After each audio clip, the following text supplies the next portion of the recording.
ஆசாவுக்கு வியாதி என்ன செய்யறாருன்னா கொடுக்கிறார். அந்த கொடிய வியாதியிலும் அவர் யாரை தேடல? கர்த்தர் என்ன செய்யல? தேடவே இல்லை. அவர் யாரை தேடுறாருன்னா, எனக்கு தேவன் வேண்டாம், எனக்கு கர்த்தர் வேண்டாம், நான் யாரை தான் தேடுவேன்? பரிகாரிகள், மருத்துவரை தான் தேடுவேன் தேடுறார்.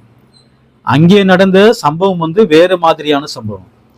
தேவன் அவரை தம்மிடத்திலே சேர்த்து கொள்ளும்படியாக, தன் பக்கம் திருப்பும்படியாக தேவன் அங்கே கிரியை நடப்பிக்கிறாரு. ஆனால் ஆசை என்ன செய்யலைங்க? தேவனுடைய சத்தத்துக்கு அவர் செவி கொடுக்கவே இல்லை. தொடர்ந்து தேவனை பகைக்கக்கூடியவரா இருக்கிறாரு.